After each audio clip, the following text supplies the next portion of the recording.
Welcome to Cord Cutting Today for June 5th, 2023. This is the show where I break down some of the biggest stories happening in the world of cord cutting right now, including Amazon wanting to offer free unlimited 5G phone service, Disney Plus, Hulu, and ESPN is cutting a ton of content in the billions of dollars worth. Bally Sports only has a few more days to make payments before they lose more MLB teams and more, all coming up in this video here. I'll explain all that in a minute. First though, hey, if you want to learn more about these stories, check out the show notes down below and in the first pinned comment. I'll put a link to each story there so you can read about them for yourself and come up with your own opinions. I'd love to hear from you. Second, hey, if you want to help us grow, you want to help us support our families here, do me a favor, just hit that subscribe button or hit that thumbs up. Doing one or both lets YouTube know you enjoy what we do here. So YouTube recommends our videos to more people, helping us grow, helping us support our families. We would really appreciate it. With that said, hopefully we can help you break free from the high cost of cable TV and still watch the shows you enjoy. All right, let's dive into it. Starting off with Amazon reportedly, according to reports, wants to offer unlimited phone plans for your 5G or for very cheap in partnership with Verizon, T-Mobile, and Dish. We'll talk about those partners because one of them may not be accurate. And yes, they may really want to do this for free. Now, Bloomberg, who's got a very good track record on this, has come out and said they have sources that Amazon's in talks with Dish, which we already knew. There was already a report, another source, that has said that Dish and Amazon are in talks to offer wireless plans from Dish through Amazon. But they're also saying that they're also in talks with T-Mobile and Verizon to sell wireless phone plans for free or as little as $10 a month if they can't reach free to Amazon Prime customers. Reportedly, this is an attempt to help get more Amazon Prime customers to sign up and to lock people into the Amazon ecospace by offering them phone service to kind of say, hey, you got your phone, you're paying for Amazon Prime to get cheap phone service, why not go buy a bunch of stuff? Now, two denials of the story have come out, and let's read them and I'll tell you why I kind of take these with a grain of salt. Amazon sent us a message saying, we are always exploring adding even more benefits to Amazon Prime, but don't have plans to add wireless at this time.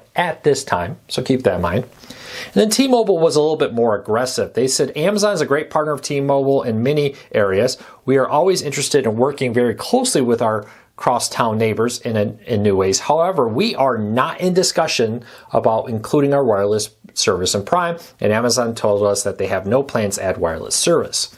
So a few things here. Amazon has a little bit of a track record of denying stories and then immediately doing them.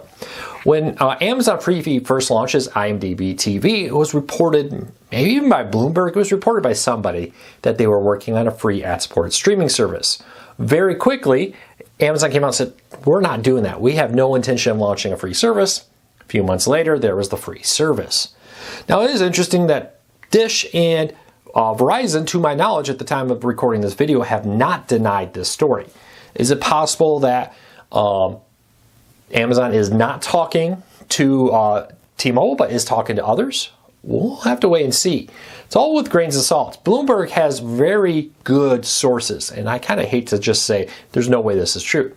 Now, could they have some facts wrong here? Could it not be free? Could they, for example, always be interested in charging a price like they said they would in earlier stories? We'll have to wait and see. But it would not surprise me at all if Amazon is interested in pricing. I do find it interesting, the wording here, at this time, and how T-Mobile was like, we're not talking to them. So we'll see how this all plays out. But take it all with a grain of salt. Again, Bloomberg, typically pretty good track record on this stuff. And that raises the question of the day. Would you subscribe to a plan from Amazon if it's dirt cheap? Let's just say if it's $10, $20 a month for unlimited data from Amazon, 5G, some cool perks, whatever it may be. Leave me a comment and let me know. All right, let's keep moving along. So we had learned earlier that Disney was in plans to cut the amount of content on its streaming services. One of the reasons behind this is even if it's their own content, they have to actually transfer money from their streaming services to the different studios. Many big companies have different departments. And for example, streaming is one, studios is another, parks is another for Disney. So when they stream content on Disney Plus, even if it is from Disney, they still transfer money from Disney to another department in Disney, which negatively affects Disney Plus, for example. Well, now Disney has announced in an SEC filing that they have taken a write-off and cut $1.5 billion in content, or plan to, across Disney Plus, Hulu, and ESPN Plus. It's actually not that much content, but it's a big dollar amount for them.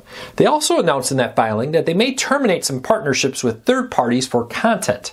They have some long-term deals here to bring content every month or every year to their streaming services. They are looking at canceling some of those along the way here.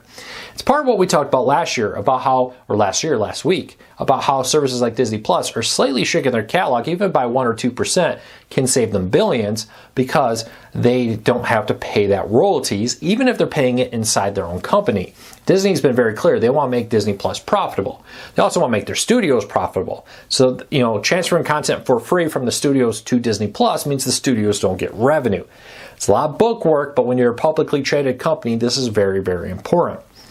So look for a continued cutback in content. Disney's also said they may reduce the amount of original content they produce for their streaming services as they reevaluate the big picture here of how much they want to spend in different areas.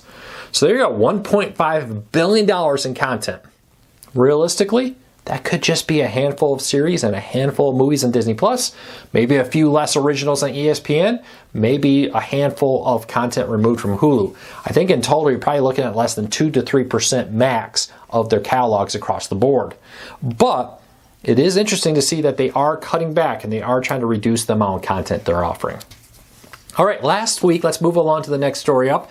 Bally Sports was ordered to make payments in full to, let me get this right, a collection of streaming teams. Here we go. Angels, Braves, Cardinals, Diamondbacks, Guardians, Padres, Rangers, Reds, and Twins. Now, the Padres have already lost their streaming rights, or Bally Sports has already lost the TV rights. They're now streaming.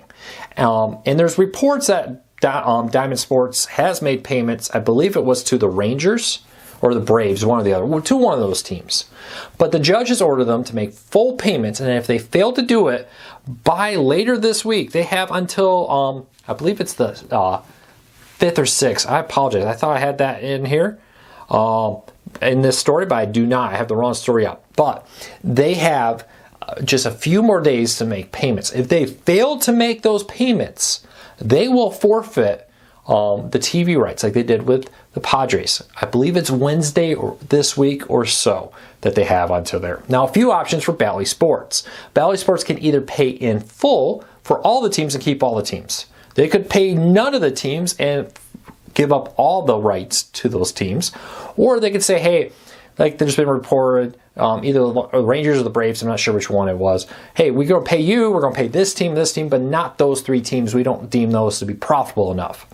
Bally Sports had tried to hold out payments demanding that these teams also sign over the rights to their streaming services. So that, like they do for the Detroit Tigers, Bally Sports can offer a $20 a month streaming package if people don't want to get cable. The judge came down and said, hey, you can't hold back payment demanding new things that weren't in your original contract. You can't say, hey, I know our contract says we don't get streaming rights, but if you don't give us your streaming rights, we're not going to pay you. The judge did not buy that at all, ordered Bally Sports to make full payment, gave them about a week to do it. So we'll see what happens here. Question is now, will they pay in full for all of them? Will they just pick a few or not? We'll have to keep a very close eye on this, but definitely some interesting things happening in the world of Bally Sports. We'll keep a very close eye on it because it's really setting the tone for what the future of sports is going to look like. This bankruptcy could be very instrumental in how sports is broadcast here in the next 5 to 10 years. All right, let's keep moving along. YouTube TV is cracking down on password sharing. Now, I know they've had some glitches recently, and they say they're working to fix on some glitches about like shared accounts not shown profiles. But we've, over the last couple of weeks, seen a growing number of reports of people who have for years now shared a single account with family and friends who don't live with them. YouTube TV allows you to share your account with people with other Google accounts to have their own login, their own recommendations, their own DVR, but they say it's only supposed to be for people who live inside the same household. Some people have taken this to let grandma, grandpa, brothers and sisters, whoever, access YouTube TV, wherever they may be.